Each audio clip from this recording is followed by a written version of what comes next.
What the hell? What the hell? What the hell? What the hell? What the hell? What the hell? What the hell? What the hell?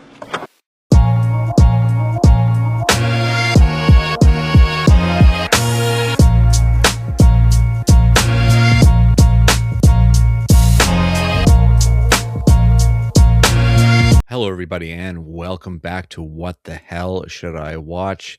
Our weekly rundown of what we're watching, which may become what you're watching, coming at you every Friday at 9 a.m. Pacific time on stevestebbing.ca. And this week, I got some really good new releases, starting off with Bradley Cooper's brand new film. Also, the new film from an indie legend in every way, an inspirational filmmaker to a large demographic of people, as well as a new film that features Joel Edgerton, but absolutely chilled me to the bone. Some really good stuff this week. I can't wait to get into it. So let's get started.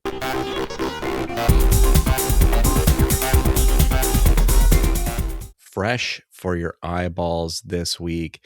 And every time Bradley Cooper comes out with a new film as a filmmaker, you can feel him striving for Oscar. And he decided to make something a little outside of that, I think, and in the process made a pretty damn good film. This one's called Is This Thing On? As their marriage unravels, Alex faces middle age and divorce, seeking new purpose in the New York comedy scene. Meanwhile, his wife Tess confronts sacrifices made for their family, forcing them to navigate co-parenting and identities. Starring Will Arnett, Laura Dern, Andra Day, and Bradley Cooper. Written and directed by Bradley Cooper. So Bradley Cooper, before this, made A Star Is Born, which is like a prestige film that's already been remade before, and then makes Maestro, which is a biopic that is obviously trying to go for some kind of Oscar in any sense, and end up coming away with nothing. So obviously that's got to be quite discouraging. So in kind of dialing back the award style prestige, I think he found kind of something special with Is This Thing On, which is honestly the story of a guy who is going through a troubling time in his life and his marriage and personally, who stumbles into stand-up comedy and really lucks into it and finds it as like a conduit into which he can find a way to be happy. And Will Arnett, as far as a live action actor, I don't think anyone knows him as a dramatic actor in any sense. But if you know his body of work, you know he did BoJack Horseman, which has some incredible dramatic beats and unforgettable dramatic beats that Will Arnett's character carries himself. He's the central titular character of that series. So he does a lot of the heavy lifting in it. And to see a drama with obviously a comedy edge to it in this film, I thought he did really good. And he has such a great partner to play off with Laura Dern, who is absolutely fantastic. I always adore her. And what I really enjoyed about this film is how it kind of felt equal in the story. There's no bad guys in this divorce story. There was just people at its core, and I really appreciated about that. You weren't like taking sides in this. It was just kind of watching these two people deal with this separation. So I thought that was really, really great. And Bradley Cooper, this being his film that he wrote with Will Arnett and directed, of course, he gives himself a pretty plum role as one of Alex's friends, one of the family friends, and just kind of like a ridiculous actor character, and I really dug him. He steals the scenes that he's in for sure. Also, some other people appear in this one. Sean Hayes, of course, you got the Will Arnett Smartless connection. So, of course, Sean Hayes will pop up in this. Bradley Cooper and Will Arnett are close friends as well. Kieran Hins is in this one as Will Arnett's dad, and I really, really love Kieran Hins. In the comedy club, Amy Sedaris is there. Jordan Jensen plays kind of a supporting character, and a couple of ones that just kind of pop up quickly. But Sam Jay is in this, and Dave Attell, and Dave Attell plays himself, so that was kind of cool. And Peyton Manning, of all people, show up in this movie. I was very, very surprised by that casting, bringing Peyton Manning as not Peyton Manning as an actual character. So that was kind of weird. Along with Bradley Cooper and Will Arnett, this was co-written by Mark Chappelle, who wrote another series with Will Arnett that was on Netflix. It came out before BoJack had started, called Flaked. I'd seen it first couple episodes. I hadn't really journeyed further in it, but loving Will Arnett, I probably should retake that one on. And a weird one with David Cross. It made for the IFC channel. I don't know if a lot of people saw this one. There's 2 seasons of it, but it's called The Increasingly Poor Decisions of Todd Margaret. And it was just this escalating series of chaos, and it had David Cross, and I adore David Cross. And he also wrote A Young Doctor's Notebook and Other Stories, which is a British-made series that had John Hamm and Daniel Radcliffe in it, that I've never actually seen, but I've always heard like such good things about it. I'm not exactly sure where it's available to watch in Canada, but this is more so this film, besides being written by Bradley Cooper, Will Arnett, and Mark Chappelle. It was based on the story of John Bishop, who is a British comedian who had met Will Arnett in passing while Will Arnett was in the UK, and told a story about how he became a stand-up, and Will Arnett thought that would make a really great movie, and decided to adapt it from there.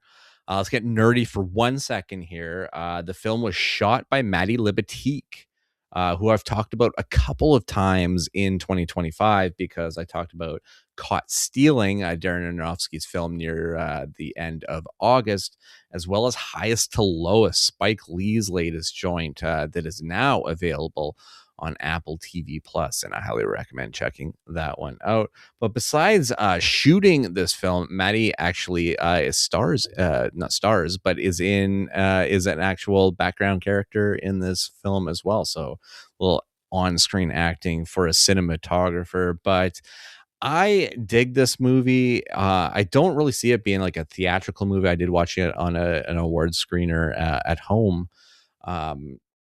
But it's good. It had the weirdest rollout release, like a 3-week release, because it was technically released mid-December and now is in far wider, because it's available to me here in the Okanagan as well. But I think it's a solid film, and I'm not seeing a lot of push for this one for awards. Like I said, this is very different for Bradley Cooper, but I think it's a really solid film that people are going to be pretty surprised on when they finally check it out. Moving on, and I was talking about an indie giant, and I mean it honestly in every way, because this guy's films have definitely inspired since the 1980s. And he still astounds me with some of his films and his style being so singularly unique as he gets older. But this is this brand new Jim Jarmusch. This is Father, Mother, Sister, Brother. Estranged siblings reunite after years apart, forced to confront unresolved tensions and reevaluate their strained relationships with their emotionally distant parents. Starring Tom Waits, Adam Driver, Mayim Bialik, Charlotte Rampling, Cate Blanchett, Vicky Krieps, Sarah Green, India Moore, and Luca Sabat. Written and directed by Jim Jarmusch. Jim Jarmusch is a filmmaker of a very focused lens. This film gets back more to his vignette style of filmmaking, though not as deep as something like Coffee and Cigarettes, which is like just a handful, 10 or more vignettes. This one is really just 3 vignettes. The father story, the mother story, and sister brother, and all telling stories of exactly what was said in the opening there. It's estranged siblings trying to connect. I don't even know if anyone's trying to connect with each other, honestly, except aside from the third story. But it feels, the first story feels a little superficial,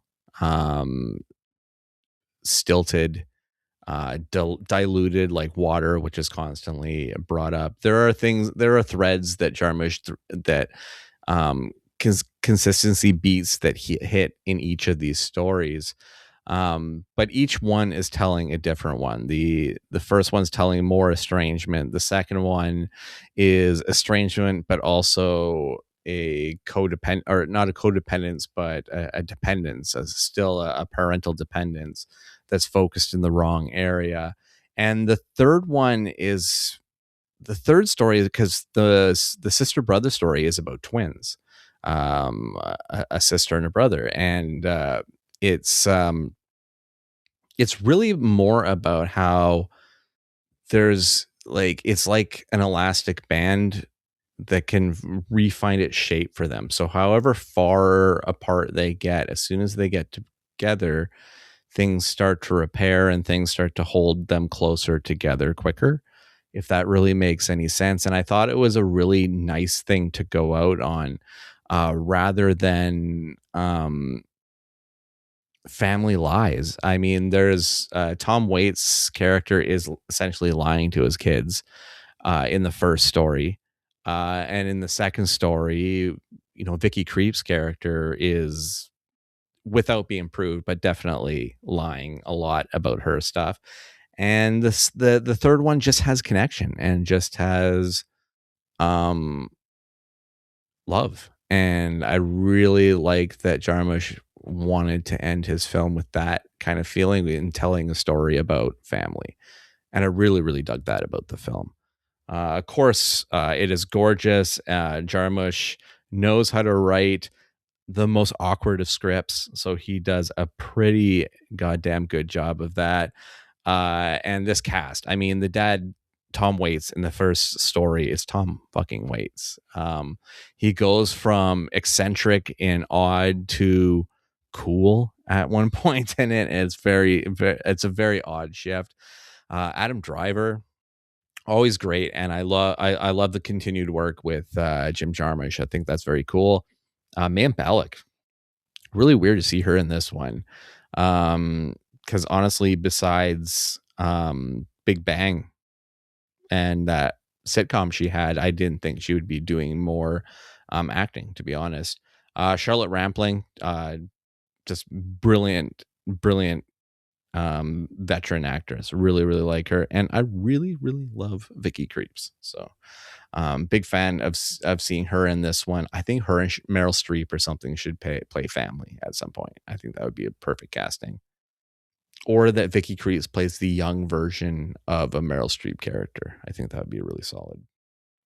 Let's get nerdy a bit here. The score for this one was done by Jim Jarmusch himself, but he did it in collaboration with another artist. Her name's Annika Henderson, and as an artist, she's just known as Annika. But this is her first time scoring a film, and it was shot by a fucking legend. And there's no other way to put it, because Frederick Elmas is, I mean, it is exactly that. I mean, he shot incredible films over his storied career. Longtime Jim Jarmusch guy. He shot many films for Ang Lee, and of course, near and dear and close to my heart. He shot some really important David Lynch films. There's no way around it. Fred Elmes is important as far as cinema in my brain for sure. But other things he did Valley Girl.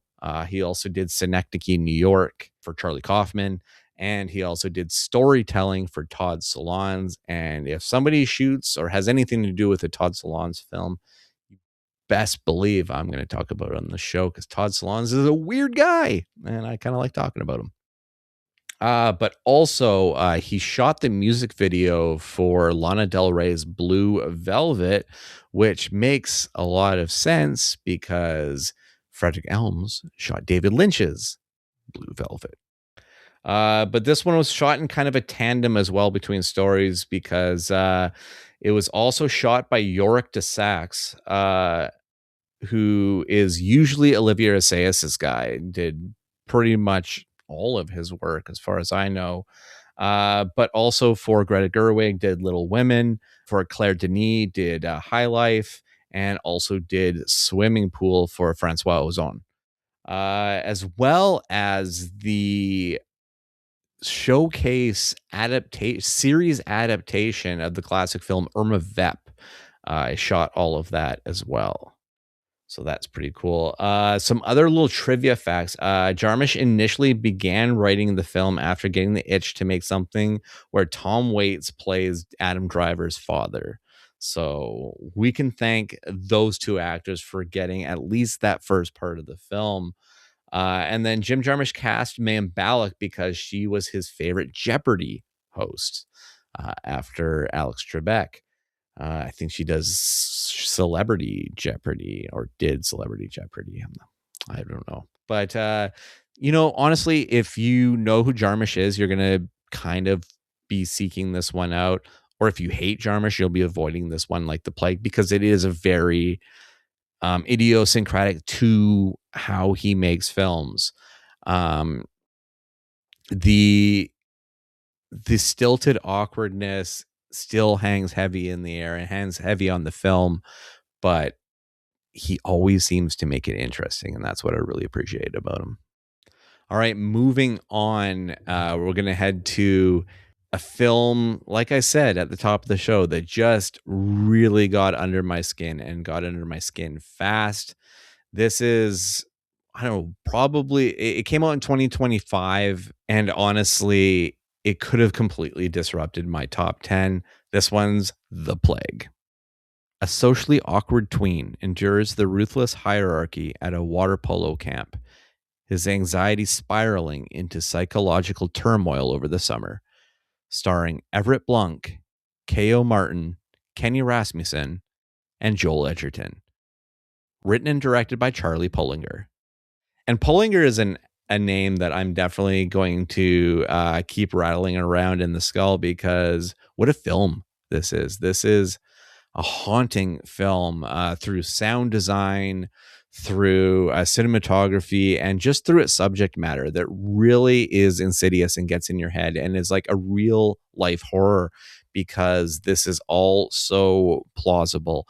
And essentially you have these, 12 and 13-year-olds at a water polo camp, and there is essentially a group of bully kids, and they put their focus on one kid that they bully relentlessly, and he's a kid that's come back to the camp many times before.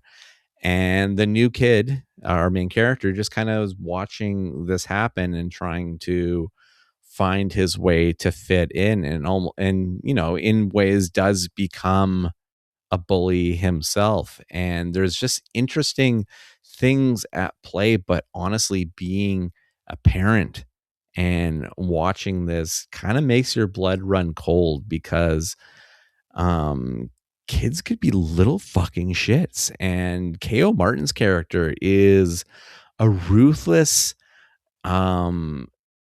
side smiling little bastard in this movie, and it is hard to sugarcoat and hard to get around it. But The Plague is a really, really, really effective drama thriller, and the depth of character that is exhibited in this and the ideas at play in this are boggling. Really, just really, really interesting stuff. And I was honestly very, very blown away by this film. I think it is one of those must-see thrillers that kind of in a way hinges into horror. Like it does have its moments where I felt like a whole body cringe type thing. I was really, really honestly surprised by this one.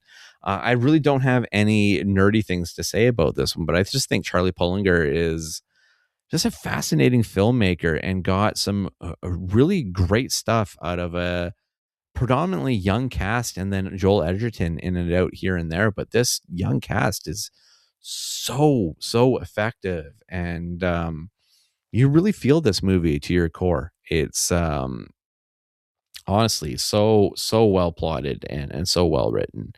I wish it got a lot more focus because it honestly deserves it. All right, moving on. Let's get some horror, some actual, like, not on the outskirts.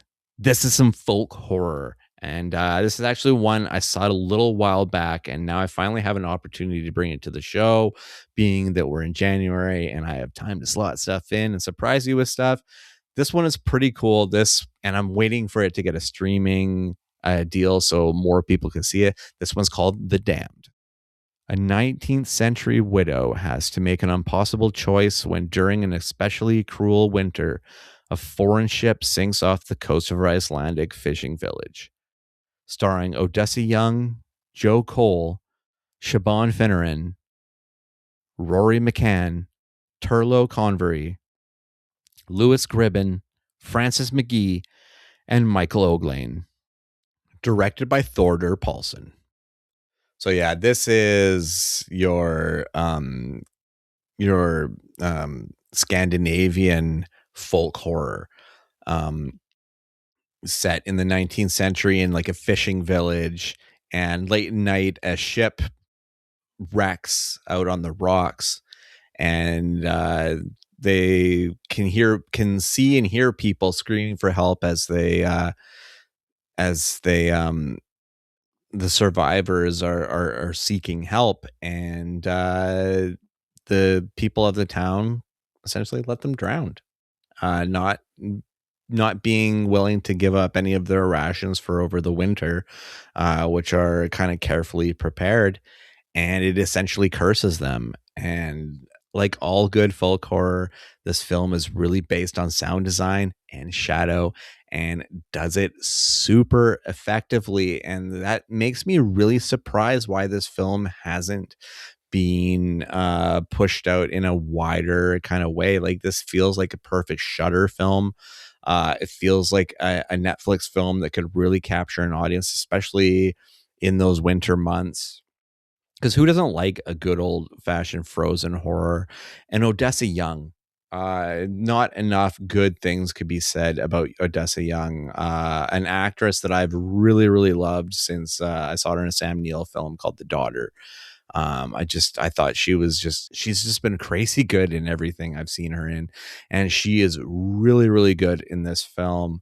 Let's get some nerdy bits on this. The score for it was done by Stephen McKeon, who did a film with Ben Foster that I've talked about on this show, and Colby Smulders, called Sharp Corner, a pretty solid thriller with some very shocking moments in it, as well as Evil Dead Rise, and anyone involved in that production makes me happy in my heart because, of course, I am the Evil Dead. He also did episodes of Poirot with David Suchet, so my mom would be super pumped to hear that. And a terrible animated film that I brought my daughter, my youngest daughter, to Hannah. Brought her to see a movie called Norm of the North. It was one of her first advanced screenings that I brought her to, and it was awful, and it was voiced by Rob Schneider, and I should have known it was going to be super bad, because who willingly goes to the theater to watch a Rob Schneider led film? But that was like 2015, 2016. The film, cinematography wise, the film was shot by Eli Aronson, who did the Numi Rapace Norwegian film or Swedish film Lamb, a really fucking weird show that I think it was the first film that people were like, A24 might kind of suck, but I enjoyed that film, so fuck those people. But he also did the Netflix film The Deliverance, Lee Daniels with Andra Day, which is a bad movie. And Glenn Close going to the ceiling with her performance, including one of the worst lines in a film that in recent memory. Just terrible. And also The Watchers. He shot The Watchers for M. Night Shyamalan's daughter. Remember last year, the year of M. Night's nepotism show for the summer? The Watchers was the first one where Irina Shyamalan, I think that's who did it, directed that one. And then his other daughter was the singer in Trap. Good times. But I think The Damned is a damned good movie. I apologize already. Someone will pick this film up and you'll be able to watch it. Mark my words. I'll even bring it to the show. I'll keep an eye out for it and I'll tell you. That's what I'm willing to do because I'm that big of a fucking nerd. Anyway, moving on, let's get some indie goodness in here. Also, another film that as of yet does not have a streaming service, but I'm hoping somebody like Mubi would pick something like this up because it feels directly made for that streaming service. But it's another one I enjoyed a few months back and haven't had a chance to talk about it. This one's called Exhibiting Forgiveness. A black artist on the path to success is derailed by an unexpected visit from his estranged father, a recovering addict desperate to reconcile. Together, they struggle and learn that forgetting might be a greater challenge than forgiving. Starring Andre Holland, Andra Day, John Earl Jacks, and Ingenue Ellis Taylor. Written and directed by Titus Kapar. This is a slight little film, very quick, but very powerful. Essentially, that kind of like lays out everything. Andre Taylor plays a painter who is just launching he's launching a very successful art show. And he's kind of deep in the process. Andra Day plays his wife, who is a singer herself. And in her creative process and in the way that they run their family, because they do have a child, they trade off with creative projects. So now that he's done his painting stuff, it's time for her to create. But this is when his estranged father wants to re-enter his life and kind of gives him, he's looking to make amends essentially. And, this story kind of really feels like it's very close to the filmmaker's heart, Titus Kapar, who actually provides all of the art that's used in this film as well. But it feels like maybe it's a cathartic writing and filmmaking process to maybe get over some estrangement himself. Because it all comes off of very real and very effective. And it's because you have 4 very strong performances in this film grounding it, especially Andre Holland and John Earl Jacks, who are really, really great. But I really like Ingenue Ellis Taylor, always have. So she was really the biggest reason why I wanted to watch this one in the first place when it was floated to me. Unlike The Damned, well, maybe kind of like The Damned, but less focused because I think it would be harder. Actually, I think it would be harder for exhibiting forgiveness to get a streaming service because it is just a small little indie drama that doesn't, I think, have the broad mainstream appeal to it. But something like The Damned, when you have something that exists like Shudder and you have niche releases, is easier to meet that demand. But I think Exhibiting Forgiveness might be that little indie gem that floats on by and people don't see it. But I really appreciated the film. And as far as a film about healing familial bonds and the frustration of that, and the distrust and the animosity and the history and the hurt and everything, I think this film shows it quite beautifully. Getting nerdy on the bits here. It was shot by Lachlan Milne, who for Lee Isaac Chung did Minari, which is a phenomenal little film. I adore that movie, as well as Hunt for the Wilder People for Taika Waititi, being that he is an Australian filmmaker himself. And a little film that came out, I think it was pandemic era, with Dylan O'Brien, a little effects film done by Brian Duffield called Love and Monsters. He shot that film as well. And that is a completely underrated little film. I absolutely adored it. And also did a weird little mystery show on Apple TV Plus with Natalie Portman and Moses Ingram, called Lady in the Lake. And it's a weird little splintered mystery limited series. So I enjoyed how that one was shot. So that one all came from Lachlan Milne.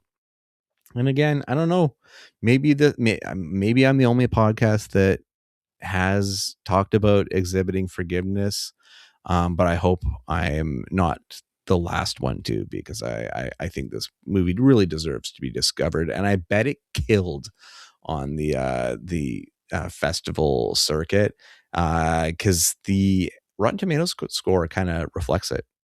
Finally, for the eyeball segment, I have a documentary, a rare documentary. But this is an interesting, kind of intimate little look at a thing that has a lot of non-believers out there, and I'm kind of on the fence about it. This one's called Look Into My Eyes. A documentary through a series of intimate sessions with psychics and their clients, directed by Lana Wilson.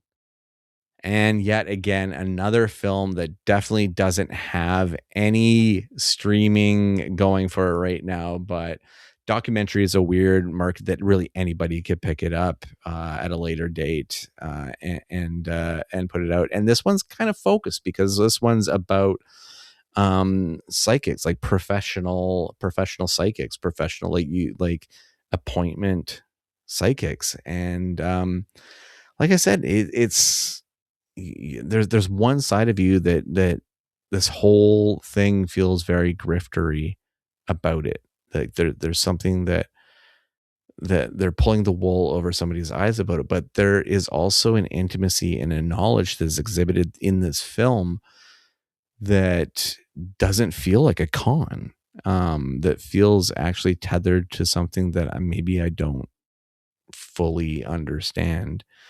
And I think Lana Wilson does a really good job to show that intimacy, to impart that belief to a more skeptical audience.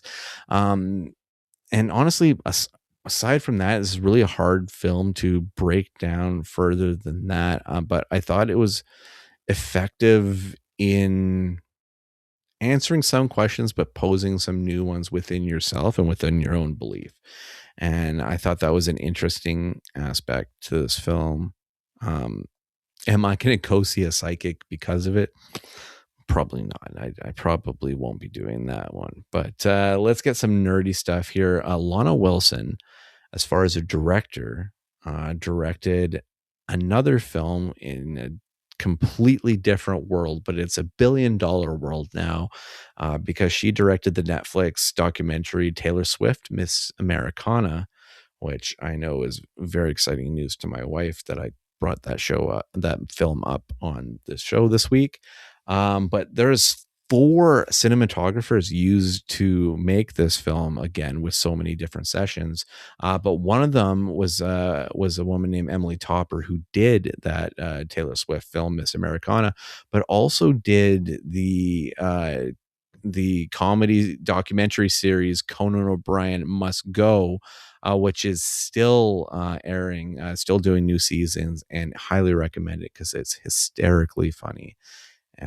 Not me just being biased because I fucking adore Conan O'Brien. But look into my eyes. Look out. I guess I do need a psychic to tell me when either of these three movies are going to see some kind of streaming release. But it's another solid pick. All right, let's move on to a few things you can stream right now.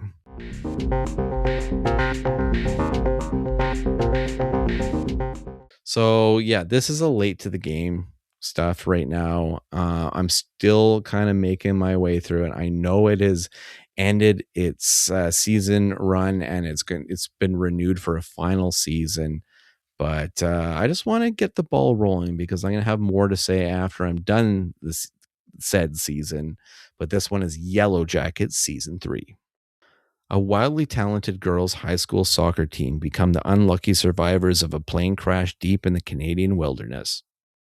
Starring Melanie Linsky, Tawny Cypress, Sophie Nélisse, Jasmine Savoy Brown, Sophie Thatcher, Samantha Hanratty, Stephen Kruger, Warren Cole, Christina Ricci, Courtney Eaton, Liv Hewson, Kevin Alves, Simone Kessel, Lauren Ambrose, and Sarah Desjardins. Created by Ashley Lyle and Bart Nickerson. Available on Crave. Yes, the whole Yellow Jackets game. And I will tell you right now, as far as I am in season 3, it is way better than season 2. I think the show really kind of lost its footing during that season. It felt like it was meandering a lot. And it feels like it was delaying trying to say anything about what the central thing these girls faced in that wilderness, and kind of just getting lost in the modern, and then completely doing away with Juliette Lewis's character is baffling when Natalie means so much to when they were teens in the wilderness. So there is a lot of course correction, and we're heading to a finality that I don't feel like a 4. I'll talk more about it when I once it's over, but I really wonder what season 4 is going to be like, and it makes me wonder how much they had laid out of this series when they started it. Did they how much beyond a first season did they think that they were going to get? Shauna's character, Melanie Linsky, I adore Melanie Linsky. Shauna is driving me nuts this show, and both Sophie Nélisse and Melanie Linsky's performances are spot on, but I can't stand the character in either timeline, and it's really, really driving me nuts. But I will say that there are some new cast members that show up in this season that I enjoyed quite a bit, and I will talk more about them when I wrap this series up later. But hopefully, so far so good. If this one can stick a whole run landing, I'll come back to this show really happy with it and give it full fucking marks. But until then, well, finishing up this segment, if you watch this show that I love a good sports documentary, and a sports docu-series is definitely up my alley too. And I am all broad sports with that, but I kind of went with a cliched one this time. We're talking football. This is Evolution of a Black Quarterback. Follows retired NFL QB Michael Vick exploring the history of black quarterbacks, celebrating their progress, and envisioning the future through interviews with influential black QBs. Created by Fred Anthony Smith. Available on Prime Video. So not a huge amount to say about this one. This is just an interesting look at, at a time of, obviously because of racial injustices, that black men weren't being given this opportunity until a certain point in history.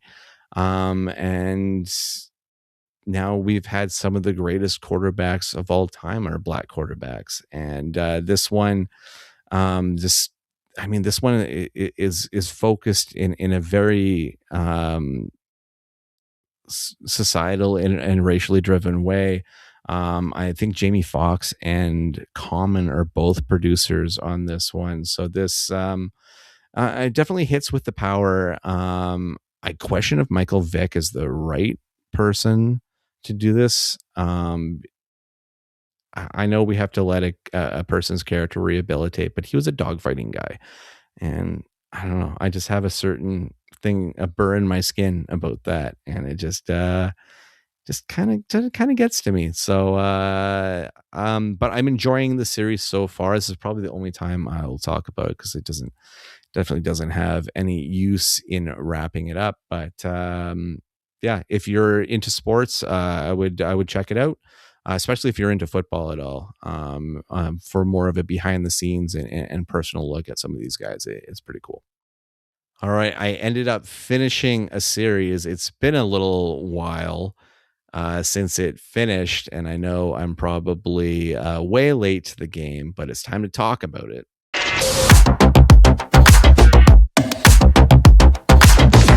That's right, now that it's over. And honestly, this is a spin-off show from a big old expansive Western universe that's about to get at least 2 shows bigger. But I think this one might be the best one. This one is 1923, season 2. The Duttons face a new set of challenges in the early 20th century, including the rise of Western expansion, Prohibition, and the Great Depression. Starring Helen Mirren, Harrison Ford, Brandon Sklenar, Julia Schlepfer, Jerome Flynn, Darren Mann, Isabel May, Brian Garrity, Amina Nieves, Michelle Randolph, and Timothy Dalton. Created by Taylor Sheridan, available on Paramount Plus. Yes, 1923. The Yellowstone universe. Yellowstone is a show that really started burning itself with me mid to end of season 4, and then season 5 was just something that wasn't working for me. Definitely part 2, season 5 was not working for me. 1883 was okay to a certain point, and making 1923 the series that I really actually kind of dug. I like Brandon Sklenar in it. Harrison Ford is a forever favorite for me, so him playing Jacob is kind of perfect. And tough ass Helen Mirren. It's a series that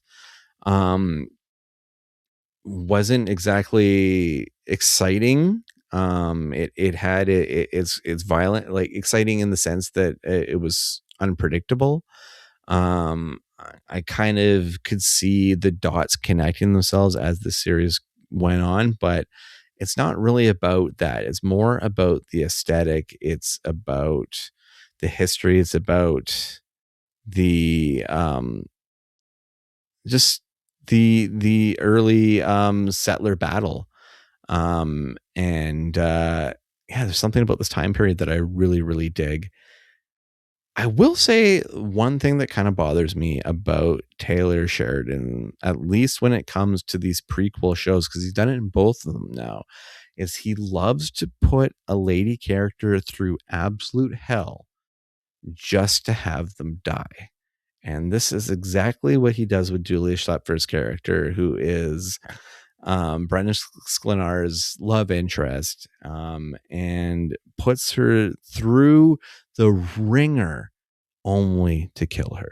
And it makes it such a bummer. Like now when I see well-written women characters, I just feel like that just around the corner, it's only so Taylor Sheridan can kill them off, because if they're badly written women character, which there are a lot of them in Taylor Sheridan universe, they'll stick around forever.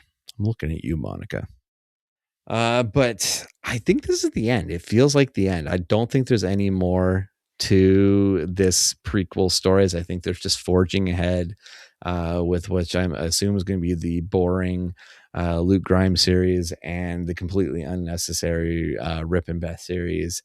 And I don't know if I have the bandwidth for any more, but I guess we'll see when we get to it, because after all, I am an absolute completionist to a total fault. All right, so that means we're about to get out of here, but what are we going to talk about next week?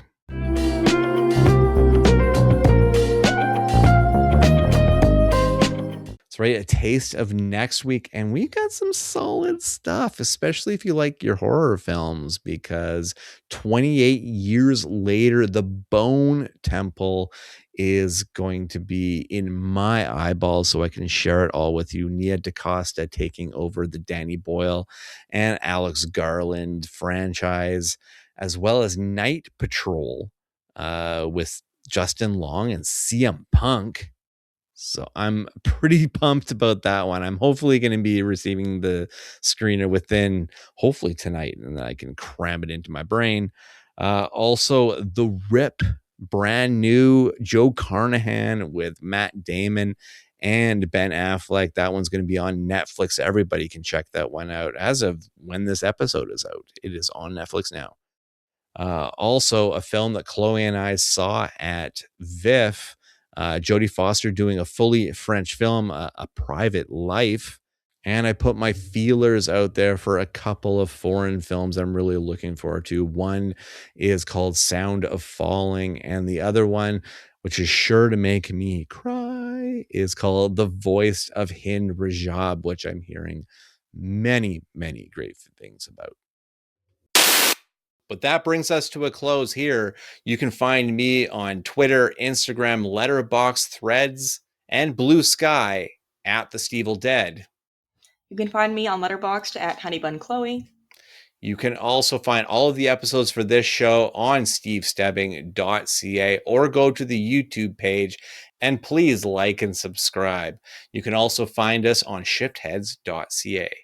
You can hear me a few different places. First, on After the Credits with Marina, Bill, and Melissa.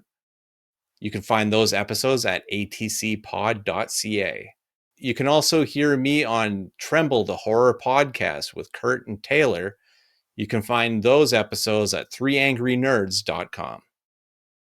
And you can also hear me now on Kelowna's AM 1150 every Friday just after the 8:30 news break. And you can also hear me on Shane Hewitt and the Night Shift, Friday nights at 8 p.m. Eastern Time on Toronto's News Talk 1010, found on the iHeartRadio network.